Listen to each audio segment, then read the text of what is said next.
নমস্কার, সকলকে স্বাগত জানিয়ে শুরু করছি জীবনের আলো অনুষ্ঠান। সকলে নিশ্চয়ই খুব ভালো আছেন। আমাদের আর কয়েকটা দিন বাদেই কিন্তু মহালয়ার অনুষ্ঠান আছে।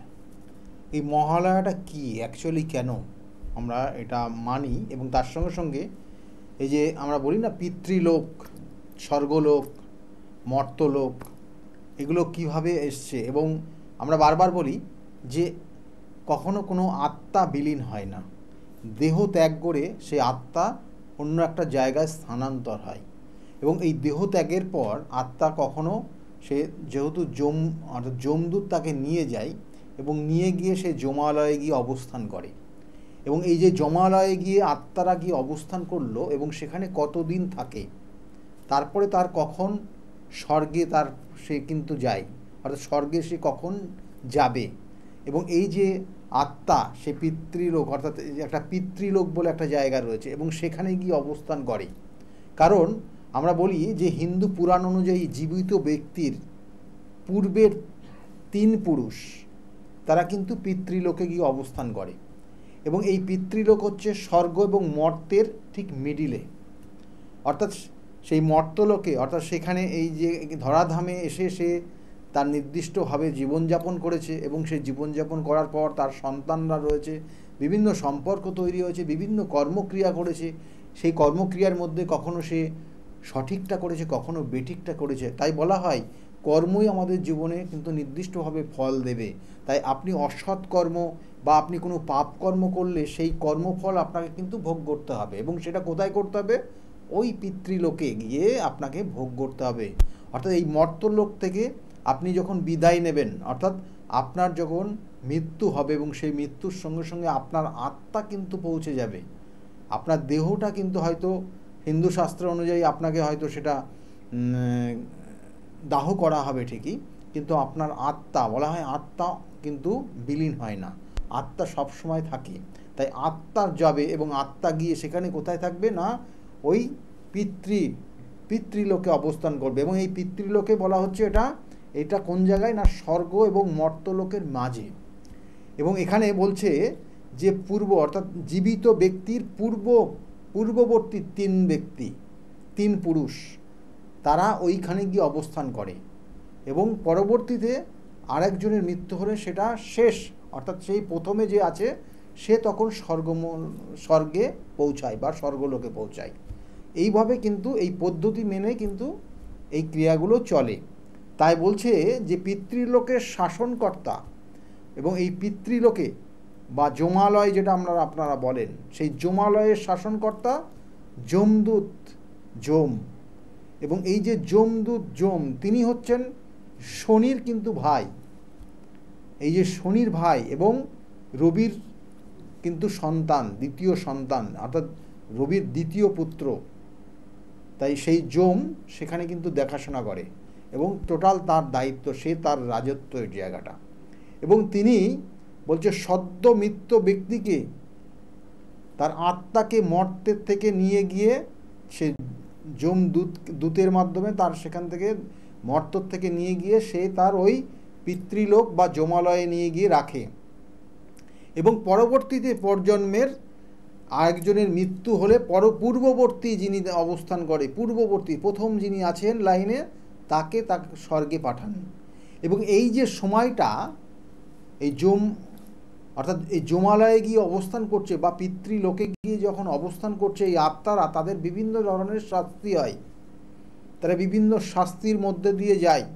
তাদের যে কর্ম, সেই কর্মফল তারা সেখানে ভোগ করে এবং সেই কর্মফল অনুযায়ী তাদের সাজা হয়। তাই আপনি এই জন্মে যে কাজটাই করবেন না কেন, জ্ঞানত বা অজ্ঞানত চেষ্টা করবেন শুভ মানুষের উপকারের কাজ করবেন। যদি আপনি ভুলক্রমেও কোনো খারাপ কাজ করে বসেন, তাহলে কিন্তু তার সাজাটা আপনার ওই পিতৃলোকে গিয়ে ভোগ করতে হবে। এবং পরবর্তী জন্মের বলছে যে এই যে বলা হচ্ছে যে ধীরে ধীরে এটা কিন্তু বিভিন্নভাবে শ্রদ্ধা অনুষ্ঠানের ঊর্ধ্বে, এই কারণে বলছে একমাত্র জীবিত ব্যক্তি পূর্ববর্তী 3 জন্মের শ্রদ্ধা। অর্থাৎ এখানে যেটা বিশেষ করে বলা হয় যে এই মহালয়ার তিথিতে একটা অনুষ্ঠান মহালয় হয়, এই মহালয় মানে পূর্বপুরুষদের যে তৃতীয় স্টেজ, অর্থাৎ 3 পূর্বপুরুষ যারা ওই যমালয়ে গিয়ে অবস্থান করছে বা পিতৃলোকে গিয়ে অবস্থান করছে, যারা এখনও স্বর্গে পৌঁছাতে পারেনি, তারা কিন্তু মর্তে ফিরে আসে এবং তাদের যে আত্মীয় স্বজন পরিজন, তাদের যে খুব কাছের মানুষগুলো তাদের সঙ্গে চলে আসে।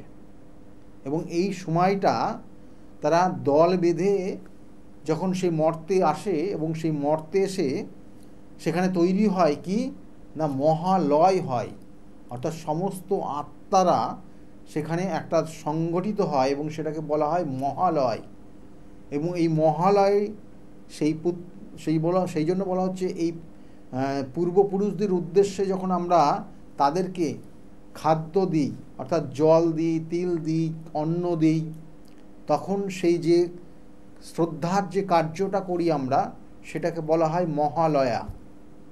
তাই এই মহালয়া এবং এই মহালয়ে তারা একসঙ্গে মর্তলোকে আসে এবং আমরা কি করি, সেই মহালয়া অনুষ্ঠান তাদের যে শ্রদ্ধার সঙ্গে আমাদের তাদের যে অন্ন দিই, জল দিই, সেটা মহালয়ার একটা অনুষ্ঠান।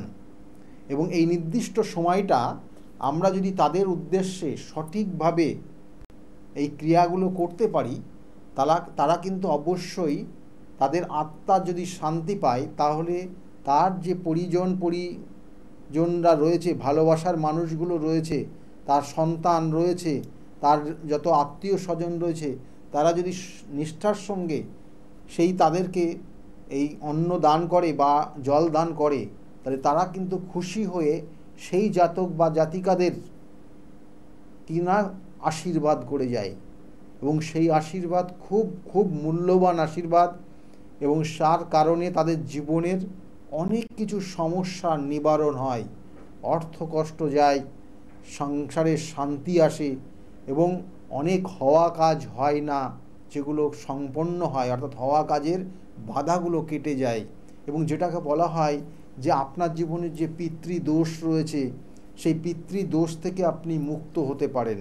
তাই এই মহালয়ার তিথি খুবই খুবই গুরুত্বপূর্ণ একটা তিথি। কারণ আমি ছোট্ট একটা উদাহরণ বা ছোট্ট একটা কাহিনী, যেটা আমাদের হিন্দু পুরাণ শাস্ত্রে বিশেষভাবে উল্লেখ করা রয়েছে, যে বলছে যে মহাভারতের খুব নামী জ্ঞানী একজন যিনি ছিলেন এবং দাতা ছিলেন, তিনি হচ্ছেন কর্ণ। তাই এই কর্ণের মৃত্যুর পর, কারণ কর্ণ যখন যুদ্ধে পরাজিত হয়ে গেল এবং মৃত্যুবরণ করল, তাই মৃত্যুর পর তিনি কি করলেন না, তিনিও কিন্তু ওই যমালয়ে তিনি অবস্থান করলেন। এবং যমালয়ের থেকে যখন স্বর্গের দিকে পাড়ি দেবে, তখন কিন্তু সেখানে, কারণ কর্ণ কিন্তু সম্পূর্ণভাবে সবার জন্য উপকারী করেছিলেন, সমস্ত মানুষের সব সময় তিনি উপকারী করতেন, কিন্তু তার পিতৃ পরিচয়ের ব্যাপারটা ছিল কিন্তু একটা কৌতূহলময়। এবং সেই জন্য সে জীবনে এই মর্তলোকে যতদিন ছিল, সে কিন্তু সবাইকে সেই স্বর্ণ আর অলংকার তিনি দান করেছেন, অর্থাৎ স্বর্ণ এবং রত্ন দান করে গেছেন। মানুষকে কোনো দিন জল দান করেননি, মানুষকে কোনো অন্ন দান করেননি। তার কাছে স্বর্ণ এবং অলংকার বা রত্নই ছিল গুরুত্বপূর্ণ, এবং সেটাই সে সব কিছু দেখেছে এবং সেটাই দিয়েছে মানুষকে। কিন্তু যখন সে স্বর্গে যাবে এবং তার সেই মুহূর্তে, অর্থাৎ সেটাকে বলা হচ্ছে এই যমালয়ে, সেখানে কিন্তু তার যে খাবার দেওয়া হতো, তাকে কিন্তু অন্ন দেওয়া হতো না, তাকে জল দেওয়া হয়নি প্রথম অবস্থায়, অর্থাৎ তাকে জলও দেওয়া হচ্ছে, তার আত্মার শান্তির জন্য সে জলও পায়নি প্রথম অবস্থায়, সে কোনো অন্নও পায়নি। কেন পায়নি? কারণ সে এই মর্তলোকে মানুষকে শুধু রত্নই দিয়েছে, মানুষকে শুধু স্বর্ণই দিয়েছে, তাই সেখানেও তাকে স্বর্ণ এবং রত্নই দেওয়া হচ্ছিল। তখন সে রেগে গিয়ে না থাকতে পেরে সে কিন্তু যমদূত, এখানে 2 রকমের বক্তব্য রয়েছে, সেখানে ইন্দ্রকেও উল্লেখ করা হয়েছে, আবার যমদূতকেও উল্লেখ করা হয়েছে। তাই যমালয়ে ছিল যেমন, মানে সেখানে যমদূতকেই ইন্ডিকেশন করা হচ্ছে। সেই যমদূতকে জিজ্ঞাসা করেছিল যে কেন তাকে এই খাবারগুলো দেওয়া হচ্ছে, তাকে কেন অন্ন বা জল দেওয়া হচ্ছে না। তখন তার পরিপ্রেক্ষিতে যে উত্তর সে পেয়েছিল সেটা বলেছিল যে তুমি যখন মর্তলোকে ছিলে তখন তুমি মানুষের জন্য কোনোদিন অন্ন দাওনি, মানুষের জল দাওনি, তাই তুমি জল আর অন্ন পাবে না। তুমি দিয়েছিলে কি? স্বর্ণ দিয়েছিলে, তুমি দিয়েছিলে কি? রত্ন দিয়েছিলে, তাই রত্ন এবং স্বর্ণই তুমি পাবে। তখন বলল যে আমি তো এটা জানতাম না, আমার তো এটা ধারণা ছিল না, আমার পিতৃ পরিচয়ের জায়গাটাও তো আমার একটা কৌতূহলময় জায়গা ছিল। তখন তাকে একটা সুযোগ দেওয়া হয়েছিল, এবং সেটাই বলছে যে এই ইন্দ্র তাকে কিন্তু একটা সুযোগ দিয়েছিল, যে বলেছিল ঠিক আছে তোমাকে একটা সুযোগ দেওয়া হচ্ছে এবং এই সুযোগটা তুমি পাবে। বলছে গণেশ পূজার পর যে পূর্ণিমা তিথি হবে এবং সেই পূর্ণিমা তিথির পর থেকে প্রতিপদ থেকে শুরু হবে এবং অমাবস্যার তিথি পর্যন্ত এই নির্দিষ্ট তিথি 16টা দিন তুমি সুযোগ পাবে, এবং এই 16টা দিনে তুমি মর্তে গিয়ে মানুষের জন্য জল এবং অন্ন দান করবে। তাহলে তুমি পরবর্তীতে এখানে যখন ফিরে আসবে তখন তুমি জল এবং অন্ন পাবে, ক্ষুধা নিবারণের জন্য, তৃষ্ণা নিবারণের জন্য, এবং জল এবং অন্ন তুমি পাবে। তাহলে এই সুযোগটা তাকে দেওয়া হয়েছিল এবং এই সুযোগে সে মর্তে ফিরে এসেছিল, এবং সেই মর্তে ফিরে এসে কী করলো না, ওই জল এবং অন্ন দান করছিল। অর্থাৎ এটা একটা সেই যে এই প্রসেসটার মধ্যে দিয়ে যেটা যাচ্ছিল সে একটা প্রায়শ্চিত্ত করছিল। প্রায়শ্চিত্ত করা, তার জীবনের যে ভুলটা করেছিল সেই ভুলটার সে প্রায়শ্চিত্ত করে সেখান থেকে সে যাতে বেরিয়ে আসতে পারে, সেইখান থেকে যার মুক্তি পায়, সেই জন্য এই ক্রিয়াটা সে 16 দিন করে গেছিল এবং তারপরে কিন্তু তার মুক্তি হয়েছিল, তার নিজস্ব প্রাপ্তি হয়েছিল। কিন্তু এখানে এবং এই যে 16টা দিন, এই 16 দিনটাকে বলা হয় যেটাকে বলা হয় পিতৃপক্ষ। সেই জন্য শাস্ত্রে অভিহিত রয়েছে যে এই 16 দিন অর্থাৎ এই যে পূর্ণিমার পরের দিন প্রতিপদ থেকে শুরু করে মহালয়া পর্যন্ত এই পক্ষটা চলবে, পিতৃপক্ষ চলবে। এবং এই পিতৃপক্ষে যাদের ক্ষেত্রে যাদের পিতৃদোষ রয়েছে, বিভিন্ন ধরনের পিতৃদোষ বিভিন্ন ধরনের হয়। পিতৃদোষ থাকলে সাধারণত কোনোদিন সংসারে শান্তি থাকে না, সন্তান থেকে কষ্ট পায়, দেখা গেল সন্তান আসতে চায় না। পিতৃদোষ থাকলে পারে অর্থ সঞ্চিত হতে চায় না, অর্থ কষ্ট থাকে, স্বামী স্ত্রীর মধ্যে অকারণে বিবাদ তৈরি হয়, মেন হচ্ছে সংসারের শান্তি বজায় থাকে না। এবং এই পিতৃদোষ থাকলে অনেক সময় দেখবেন সম্পত্তি নিয়ে সমস্যা তৈরি হয়, সম্পত্তি সংক্রান্ত কোনো সমস্যার মধ্যে জড়িয়ে যায়। পিতৃদোষ থাকলে পরবর্তী জেনারেশন তৈরি হয় না, জেনারেশনের ব্লকেজ হয়ে যায়, অর্থাৎ সন্তান আসতে চায় না পিতৃদোষ থাকলে জীবনে বলা হয় সাকসেস পেতে বাধা হয়। অর্থাৎ আপনি জীবনে চেষ্টা করছেন, আপনার মধ্যে প্রতিভা রয়েছে, কিন্তু আপনি জীবনে সাকসেস পাচ্ছেন না, আপনার প্রতিভা সঠিকভাবে কাজে লাগাতে পারছেন না। পিতৃদোষ থাকলে দেখা গেলো যে লাস্ট মোমেন্টে গিয়ে আপনি আটকে যাবেন, আপনার কাজটা পরিপূর্ণতা পাবে না। আর পিতৃদোষ থাকলে দেখবেন যে অনেক শুভ কাজে আপনার জীবনে বাধা তৈরি হয়, শুভ কাজ হতে চায় না। দেখবেন এক একটা জেনারেশনের বিবাহ হয়নি, তার ভাই বোন যারা রয়েছে তার পরিবারে সেই বিবাহই হচ্ছে না, বিবাহের ক্ষেত্রে কোনো না কোনো কারণে বাধা তৈরি হচ্ছে এবং আলটিমেটলি পরে গিয়ে আর বিবাহ হচ্ছে না। কারোর ক্ষেত্রে দেখবেন সন্তান, বিবাহ হয়েছে পরবর্তীতে সন্তান আসছে না, পিতৃদোষের কারণে এগুলো হয়। আবার কোনো কোনো ক্ষেত্রে দেখবেন যে প্রচুর সম্পত্তি ছিল সমস্ত নিঃস্ব করে ফেলেছে এবং সে মানে বলবো তার অ্যাটিটিউড মানে বলবো নেশায় আসক্ত হয়ে গেছে, অর্থাৎ এটাও পিতৃদোষের কারণে হয়। অর্থাৎ একটা জাতক জাতিকা জীবনে সে প্রতিষ্ঠা তো পায়নি, বরঞ্চ তার পূর্বপুরুষদের সম্পত্তি দিনের পর দিন শেষ করে করে সে নেশার মধ্যে চলে যাচ্ছে। এবং সেক্ষেত্রে শুধু ওই কোনো দ্রব্যগুণ নেশা না, সে নেশা বিভিন্ন ধরনের হতে পারে।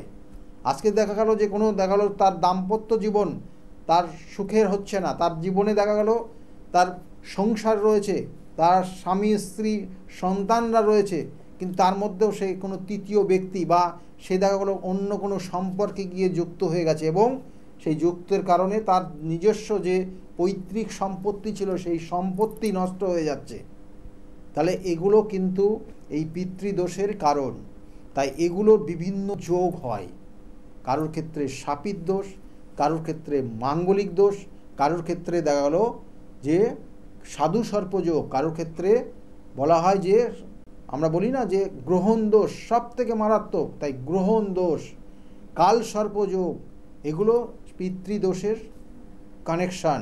তাই সেই জন্য এই জিনিসগুলো যাদের ক্ষেত্রে আছে, এই 16টা দিন খুব গুরুত্বপূর্ণ সময়। তাই এই গুরুত্বপূর্ণ সময়ে আপনি এই কাজগুলো করতে পারেন। এবং এখানে বলবো যে আর একটা জিনিস বিশেষ করে দিচ্ছে যে এই পিতৃদোষ খণ্ডনের কিন্তু কিছু নিয়ম রয়েছে। কেন করবেন, কিভাবে করবেন?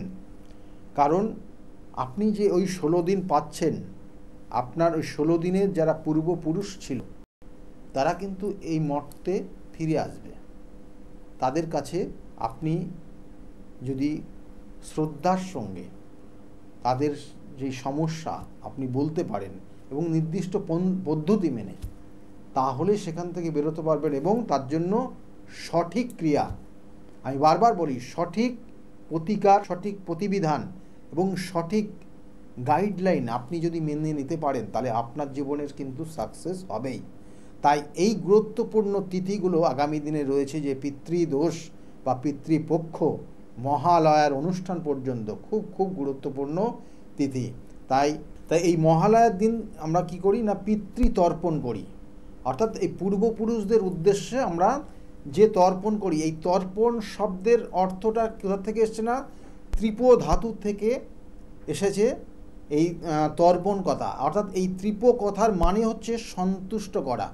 এবং এই নির্দিষ্ট দিন, এই মহালয়ার দিন আমরা কি করি না, ঈশ্বর, ঋষি, অর্থাৎ আপনি আপনার গুরু এবং আপনার ঈশ্বরের উদ্দেশ্যে এবং তারপরে পূর্বপুরুষদের আত্মার উদ্দেশ্যে, আমরা বলা হচ্ছে যে পূর্বপুরুষ যারা আছে তাদের আত্মার উদ্দেশ্যে, আপনার গুরু আত্মার উদ্দেশ্যে এবং আপনার ঈশ্বরের উদ্দেশ্য নিয়ে আপনারা কি করেন না, সেই দিনকে তাদের উদ্দেশ্যে জল দান করি এবং তাদেরকে জল নিবেদন করি অ্যাকচুয়ালি, এবং তাদেরকে সন্তুষ্ট করার চেষ্টা করি। এটাকেই বলা হয় তর্পণ করা। এবং শাস্ত্রে বলা হচ্ছে, শাস্ত্রমতে যে কাজের মাধ্যমে অপরের তৃপ্তি করা যায় তাই হলো তর্পণ। আর মহালয়া কথাটা যেখান থেকে এসছে, অর্থাৎ মহৎ উদ্দেশ্যে কোনো কর্ম, মহালয়া। আর এই মহালয়া অর্থাৎ তবে বলবো যে মহালয়া কথাটি এসেছে মহৎ আলয় থেকে।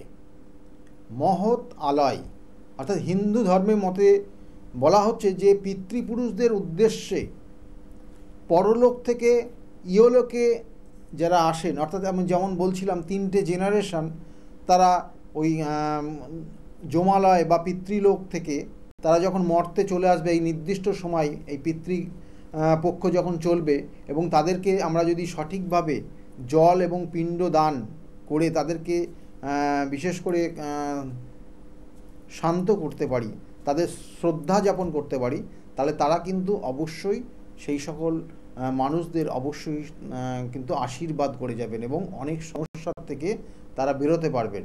এবং এই নির্দিষ্ট দিনে কি করবেন আর কি করবেন না খুব গুরুত্বপূর্ণ, কারণ মহালয়ার দিন কি করা উচিত আর কি করা উচিত না, এটা ভীষণ ভীষণ বিশেষ করে যা বলা হচ্ছে যে এই যে যতদিন অনেকের ক্ষেত্রে বিভিন্ন ধরনের মানে এক একটা মানুষ যারা এগুলো পালন করে তাদের বলবো যে গুরুত্ব রয়েছে এই বিষয়টার ওপর, কিন্তু যারা পারে না সেটা তো আলাদা ব্যাপার। কিন্তু এই মহালয়ার নির্দিষ্ট দিন বলা হয় যে মুসুরির ডাল খাওয়া নিষেধ, কচুর শাক খাওয়া নিষেধ, এগুলো খাওয়া উচিত না। দুধের খাবার খাওয়া এগুলো নিষেধ করা থাকে, এগুলো না খেলে ভালো। এবং তার সঙ্গে সঙ্গে বলা হচ্ছে যে এই পিতৃপক্ষ যতদিন চলবে আর পূর্ণিমার পর থেকে একদম মহালয়া পর্যন্ত এই সময়টা কোনো নেশায় আসক্ত মানে নেশা ভান করা উচিত না, কোনো নেশা উচিত না। এবং এই সময়টা পিতৃপক্ষ যতদিন চলছে ততদিন আপনার গৃহে যদি কোনো মানুষ আসে তাদের সঙ্গে কোনো রকমের খারাপ ব্যবহার করবেন না। এবং কোনো মানুষের সঙ্গে আপনার দেখা হলো পথে ঘাটে কোথায়ও দেখা হলো, আপনি তার উপর প্রচণ্ড রেগে গেলেন বা আপনার ওপর কোনো রকমের দ্বিমতের কারণ হয়ে গেল, সেক্ষেত্রে রেগে গিয়ে আপনি উল্টোপাল্টা কথা বললেন, এটা করবেন না, তাতে আপনারই ক্ষতি হবে। এবং কোনো দুস্থ মানুষ যদি আপনার কাছে এসে কোনো সাহায্য চায়, তাহলে আপনার সমর্থন অনুযায়ী আপনি তাকে দিতে পারেন, আর না হলে আপনি তার কারণ দর্শাতে পারেন। তাহলে এটার একটা কিন্তু গুরুত্ব রয়েছে। এবং যত সমর্থন আপনার, যদি আপনার সাধ্য মতো আপনি তাকে দান করলে আপনার ক্ষেত্রে শুভ হবে। এবং সে শুধু অর্থ দিয়েই দান করতে বলছে না, বলছে তার সমস্যা, সেই সমস্যা নিয়ে আসলে আপনি সেই সমস্যার যদি আপনি কিছুটা নিবারণ করতে পারেন তাহলেও কিন্তু ভালো।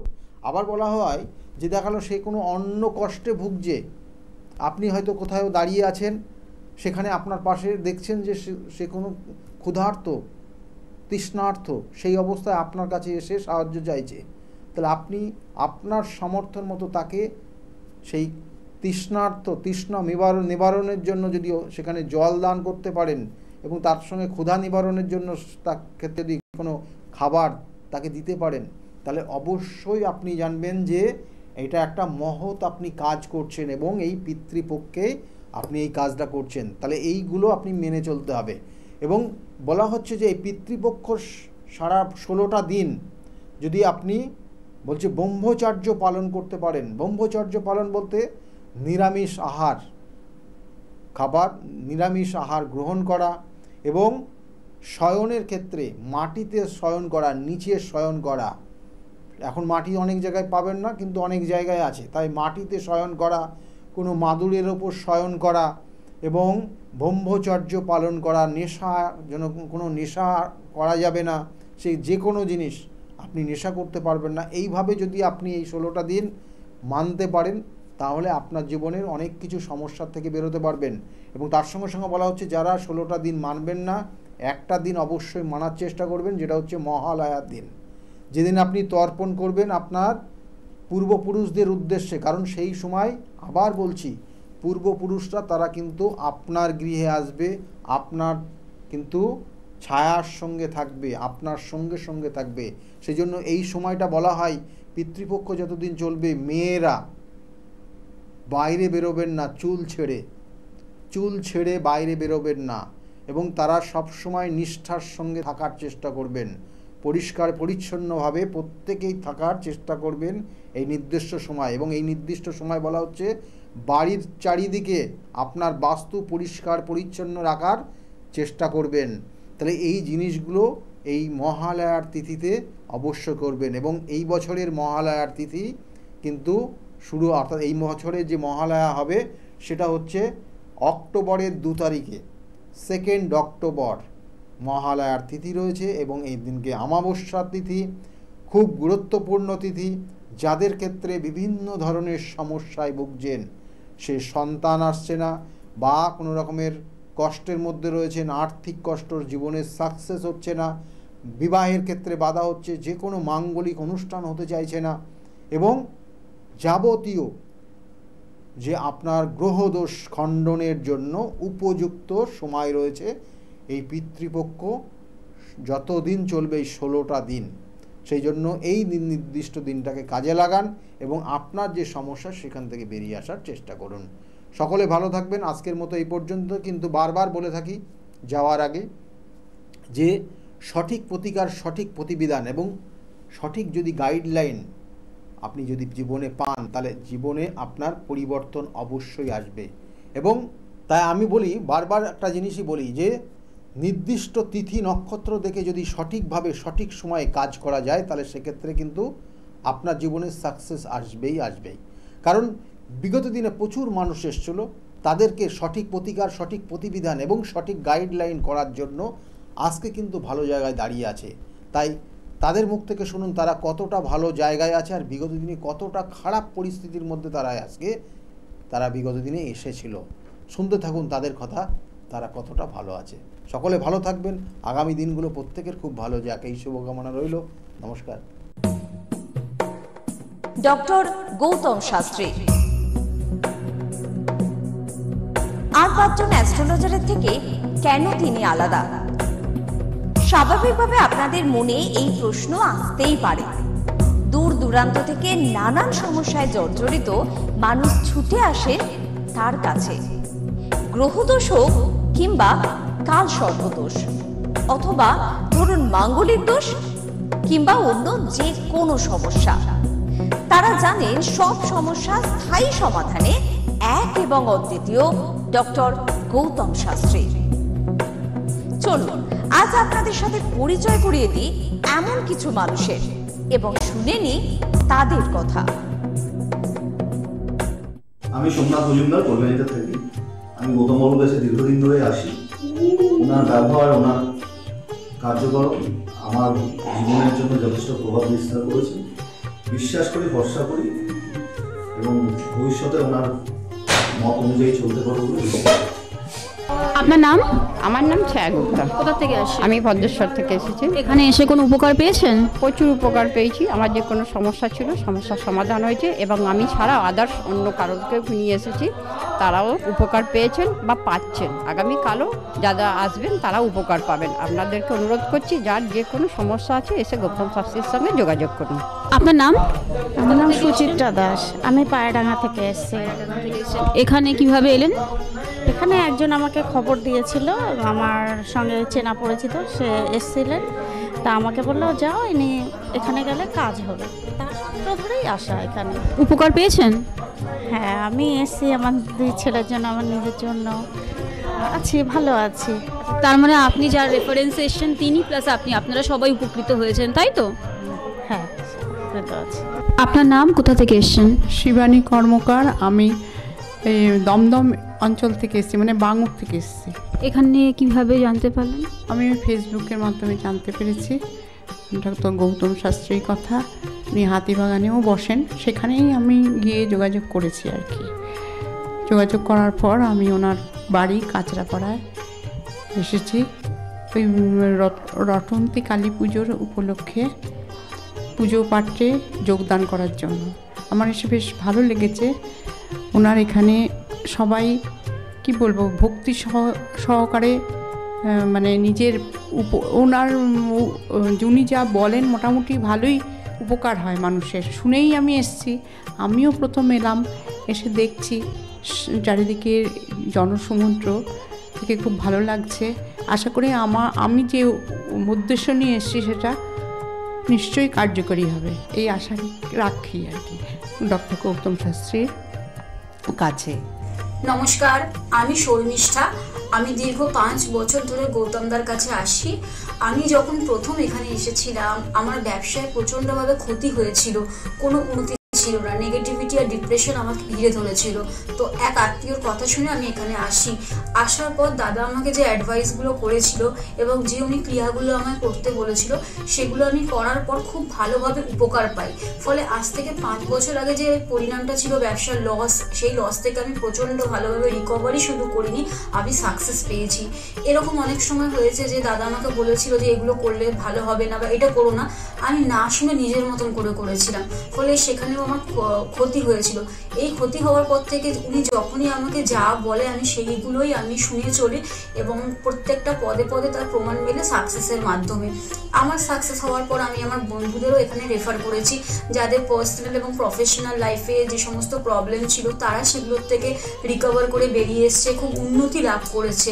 এই সমস্ত ঘটনা আমাদের এবং আমার বন্ধু বান্ধবের জীবনে এতটাই একটা পজিটিভ সাইন এনেছে, আমি এবং আমার বন্ধু এবং আমার আত্মীয়রা সবাই আমরা ডক্টর গৌতম শাস্ত্রীর কাছে আমরা সবাই উপকৃত লাভ করি এবং আমরা ডক্টর গৌতম শাস্ত্রীর কাছে অসংখ্য ধন্যবাদ জানাই, উনি আমাদের এত সুন্দরভাবে অ্যাডভাইস করে থাকেন বলে।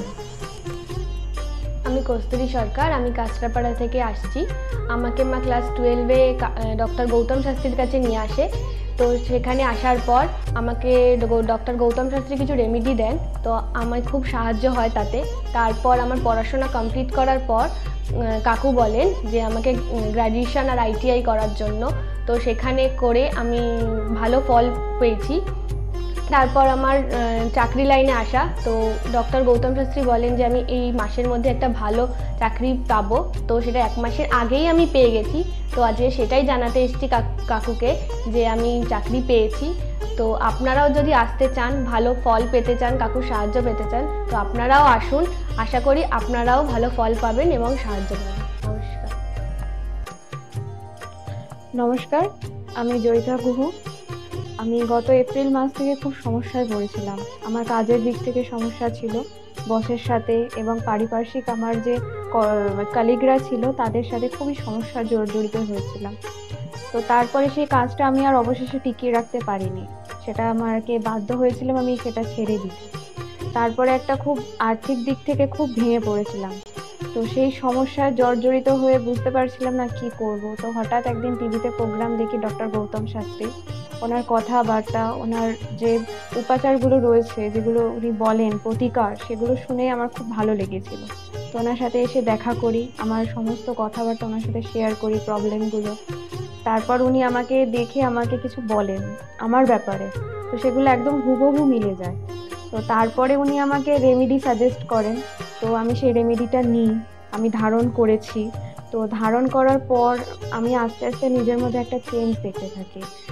তো এবং আমি গত আগস্টের 27 তারিখে একটা জব পেয়েছি যেটা আমার মনের মতো। এখানে আমার ডেজিগনেশন, আমার স্যালারি, আমার মনের মতো লোকেশন আমি এখানে পেয়েছি, মানে এটাতে আমি বিশেষভাবে আপ্লুত। তো সের জন্য অসংখ্য ধন্যবাদ ডক্টর গৌতম শাস্ত্রীকে। আমি প্রসেনজিৎ দাস, আমার বাড়ি কাস্তাপাড়া। আমি ডক্টর গৌতম শাস্ত্রীর দেখেছিলাম টিভিতে, ওখান থেকে দাদার ফোন নাম্বার নিয়ে দাদা বাড়িতে আমি আসি, এসে দাদাকে আমার সমস্যার সমাধান বলি। আমার একটা সমস্যা, প্রচুর বড় সমস্যা ছিল, সেটা হচ্ছে আমাদের বাড়ি ঘরের সমস্যা ছিল, অনেক বছর ধরে সমস্যা ছিল, সেটা দাদা ঠিক করে দিয়েছে। এখন সেটা আমি বাড়ি করতেও চলেছি। তার সাথে সাথে আমার ব্যবসা বাণিজ্য কিছুই করতাম না, এমনি একটা নর্মাল কাজ করতাম। কাজ করার পর আমি এখন ব্যবসা বাণিজ্য উন্নতি হয়েছে, প্লাস দাদা যে প্রতিকারগুলো দিয়েছে সেগুলোকে আমরা এক্সপেক্ট করেছি। দাদার সাথে খুব ভালো ব্যবহার হয়েছে। এখন আপনারাও আসুন, এসে দাদাকে সমস্যা সমাধানের কথাগুলো বলুন, দাদা অবশ্যই আপনার সমাধান করে দেবে। ডক্টর গৌতম শাস্ত্রীর চেম্বারে আপনি কতদিন আসছেন? আমি প্রায় 2.5-3 বছর ধরেই এখানে মানে রেগুলারলি আসছি। মোটামুটি আমার যখনই অসুবিধা হচ্ছে আমি তখনই চলে আসছি।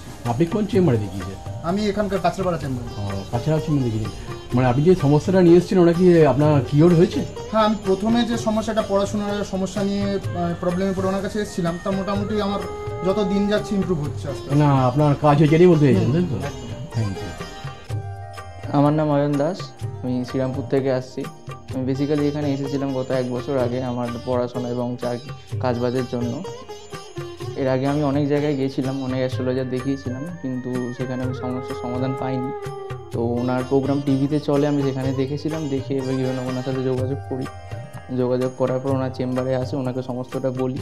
তো বলার পর আস্তে আস্তে অনেকটা আমি উপকৃত হয়েছি। কিছুটা আমার যেমন অবস্থাটা খারাপ হয়ে গেছিলো যতটা, তার থেকে অনেকটাই বেটার আছি। আশা করব ভবিষ্যতের থেকেও ভালো ফল পাবো। আমি আপনাদের অনুরোধ করবো আপনারা এসে দেখতে পারেন, যাদের অনেক সমস্যা চলছে এখানে এসে একবার কন্ট্যাক্ট করুন। ওনার শো চলতে থাকে টিভিতে, ওখান থেকে যোগাযোগ করতে পারেন ওনার সাথে, অবশ্যই আপনারা ফলাফল পাবেন। Hi everyone, I'm Simranpreet Kaur. I'm an actress. 2018-এ তার আগে আমার খুব খারাপ সময় যাচ্ছিল। আমার স্টাডি লাইফ, আমার career life, really it's very bad in that situation, that time. But যখন আমি 2028-এর মাঝামাঝিতে আমার মম আমাকে ডক্টর গৌতম শাস্ত্রীর কাছে নিয়ে আসে। আঙ্কেলের সাথে যখন আমি কথা বলি, আঙ্কেল যখন আমার প্রবলেমগুলো শোনে, যেরকম করে গাইড করে তেমনি আমি চলি। তারপরে ধীরে ধীরে আমার প্রবলেমগুলো ম্যাক্সিমাম 90%, জাস্ট আমি বিলিভ করতে পারিনি যেটা সত্যি হবে। রেজাল্টটা খুবই ভালো ছিল, আর এরকম রেজাল্ট হবে আমি জানতাম না। এখন আমি একটা ভালো আমার ক্যারিয়ার চলছে। আমার স্টাডি লাইফের মধ্যে অনেক প্রবলেম ছিল, অনেক প্রবলেমস। আমার ফ্যামিলি লাইফেও খুব প্রবলেম ছিল, সব প্রবলেম মানে গায়েব হয়ে গেছে। আগে যেরকম ডিপ্রেশনে ছিলাম, খুব ডিপ্রেশনে থাকতাম, খুব মানে একটা খারাপ একটা সিচুয়েশন ছিল। বাট এখন 3-4 মাসের মধ্যে মানে জাস্ট তখন আমি ভাবতে পারিনি। তারপরে আমি তো প্রথম যখন আসি তখন আমি একদম বিলিভ করি না যে এগুলো কি হয় বা কিছু। আমি মাকে বলি দেখাবো না, এই ওই অনেক কিছু করি। কিন্তু যখন দেখানোর পর যখন আমি 1-2 মাসের মধ্যে যখন ধীরে ধীরে একটুখানি ভালো হতে পারি, আমার লাইফে যখন একটু করে ভালো হচ্ছিল, তখন আমি ফিল করলাম যে না, সত্যি ভালো হচ্ছে ওনার গাইডে। আর তার 3-4 মাসের পরে একদম আমি রেজাল্টটা দেখতে পারছিলাম, ফিল করতে পারছিলাম, মানে ন্যাচারালি।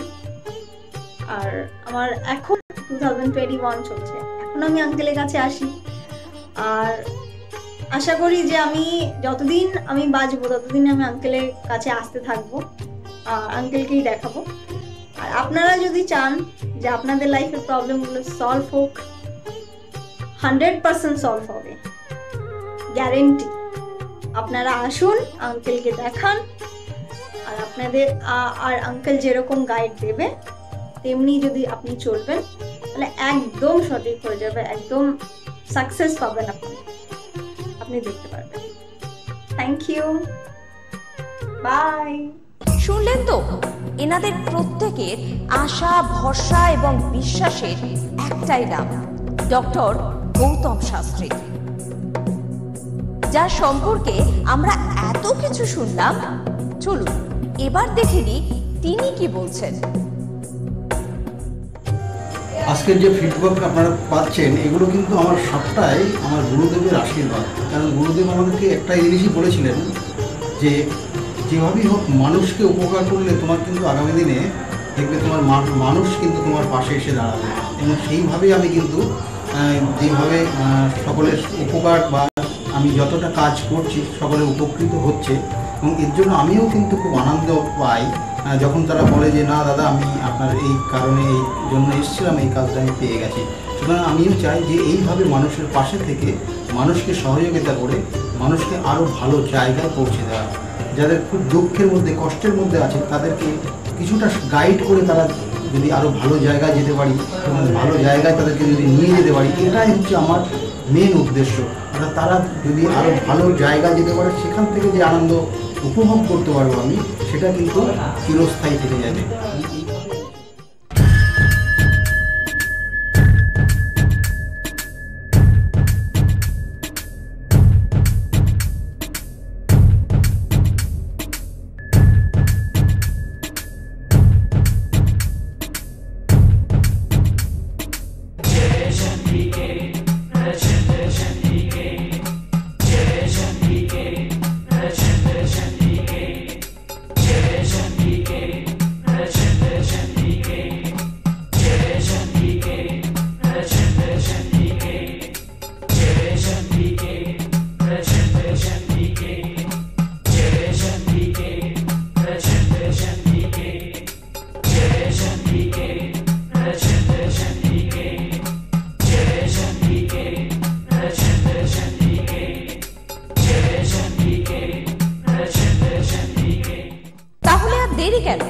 চটপট ফোন করুন 9836410969 অথবা 8335805241 এই নাম্বারে। শুধুমাত্র একটি ফোন যা পাল্টে দিতে পারে আপনার গোটা জীবন। জ্যোতিষবিদ, বাস্তুবিদ, হস্তরেখা বিশারদ ও spiritual guide doctor Gautam Shastri, এক এবং অদ্বিতীয়।